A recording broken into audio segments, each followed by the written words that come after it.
Man, it sure does suck being stuck at the bottom of a sandbox for a month, but it does give me an idea. When I play games like Overwatch and Rainbow Six Siege and pretty much every other first-person shooter out there, I start to realize the very little control you actually have. Now, that doesn't mean you can't follow the objective of the game, but it does mean you can't stray away from it by that much. No matter what you do and how hard you try, you can't build a house in Overwatch or go to Golden Corral in Siege. It just isn't possible.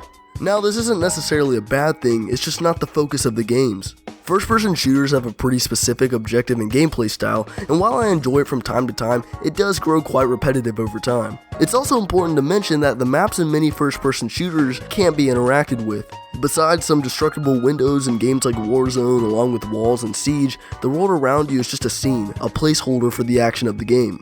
And I personally find that pretty disappointing. Something I consider to be a little closer to sandbox games are open world games. Now, while you can't spawn in items and customize the world you can explore, the control you have is much greater than in first-person shooters. The main big open world games are GTA 5 and Red Dead Redemption 2 as well as Skyrim, but there are also many more out there. Although in open world games you still don't have the same versatility you do as in sandbox games. Now, to be fair, it is a step up in games like Fortnite where pretty much everything besides the ground is destructible, and new things can also be constructed, but this still doesn't meet the qualifications to be a sandbox game. Now, to be fair, there are game modes in Fortnite in which the sandbox game mode is available, such as creative mode, and this seems to be a consistent trend with a decent amount of games, where the sandbox aspect of the games is just a game mode or an add-on instead of the main focus of the game. This is especially prevalent when there's a campaign for the game, the reason being is that the sandbox version is just a build off of the original game. Teardown is a good example of this, where the main focus of the game is destruction.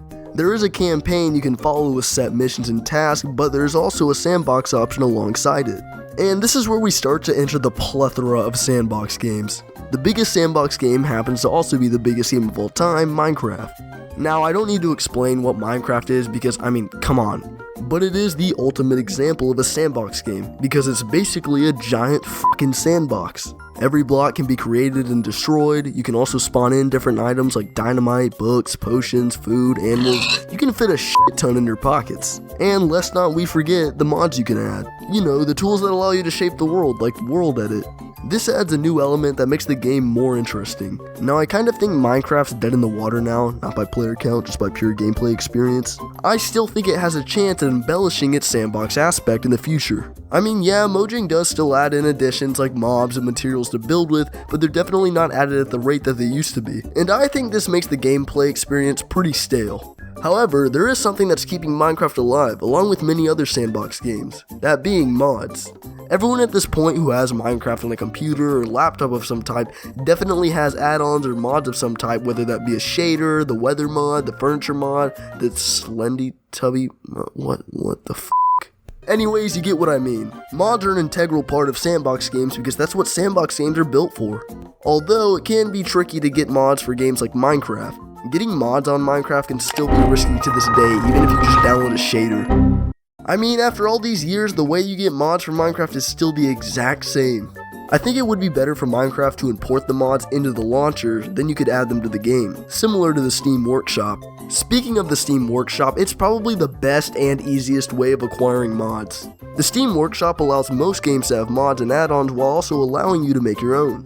And with that, we arrive at the game with probably the most mods and add-ons of all time, Garry's Mod. Even though Garry's Mod, or Gmod for short, is currently 19 years old, it still maintains an impressive player count even though its peak was 7 to 10 years ago. Garry's Mod stands right next to Minecraft when someone thinks of a sandbox game, but the only difference is that it's made to be modded, and it's also way less known than Minecraft. The base version of Garry's Mod is actually pretty bland. Since it's just a mod of Half-Life, it only contains assets from Half-Life, as well as 2 maps, Flatgrass and Construct.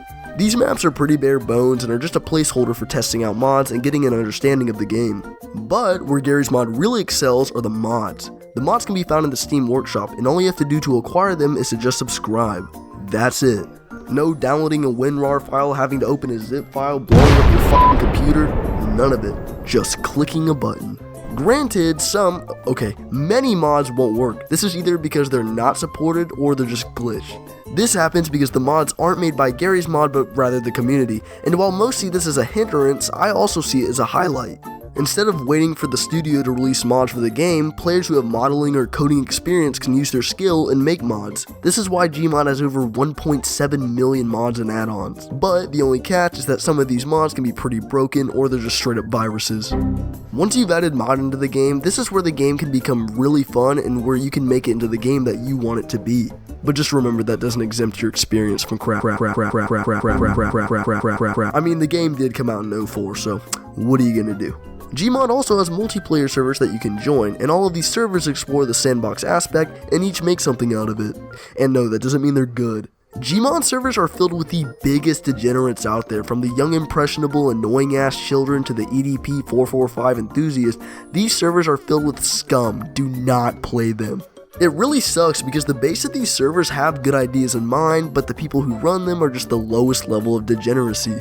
Especially because nowadays all of these servers are filled to the brim with microtransactions for models that you can get for free on the Steam Workshop. Bottom line, it's really depressing and I don't recommend that you play these servers. EA would definitely be proud though. Another game that mixes the sandbox gameplay style and multiplayer is Roblox. While looked down upon in recent times, there's still no doubt on why it's so popular. There's just an endless stream of content to experience that's never ending. The games also look a lot better than they used to, and some don't even appear as if they're connected to Roblox. It's way better than whatever this Lego brick was from back in the day. It's also become a lot easier to make your own games with Roblox Studio, and this just deepens the sandbox rabbit hole even further, because this basically allows for endless opportunities. Now, after exploring all of these sandbox games, I wanted to know where it all started. What game kickstarted the sandbox genre? And from what I found, that game is Elite. Elite was released in September of 1984, making it 39 years old today. Elite is a space trading and combat simulator. The game definitely has its own look, adapting the 3D wireframe style, which is really impressive, especially by 1984 standards. Elite has a map you can explore, and while it's very limited, it's still open and less constricted than other games around this time. Overall though, that's pretty much it. It's still a fairly simple game and doesn't have that much to do.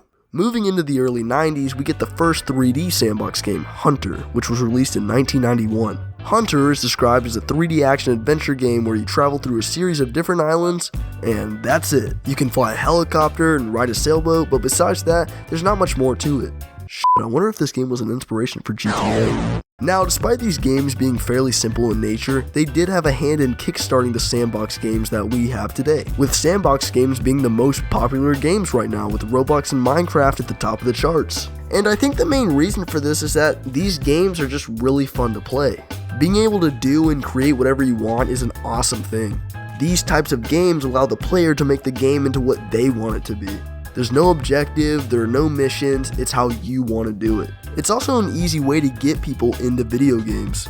You don't really have to learn anything besides how the base game works, you just do whatever you want. And I think this is why this genre appeals to the masses. There's no limit, and you have great versatility in your control. Speaking of versatility, virtual reality sandbox games, some of the more popular ones being Blade and Sorcery and Boneworks. Although one thing I've noticed about these sandbox VR games is that a lot of them tend to focus on combat. That's why Blades and Sorcery is so bloody. But it's also pretty cool with the abilities you can acquire and the weapons you can spawn in.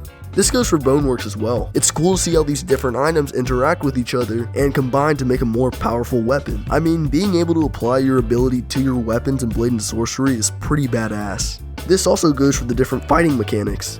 And overall, there are just so many things that go into sandbox games.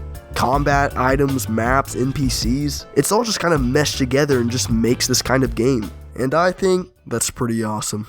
Oh, I kinda have to go do this to catch a predator sting operation on this Gmod admin, so, yeah, see you later.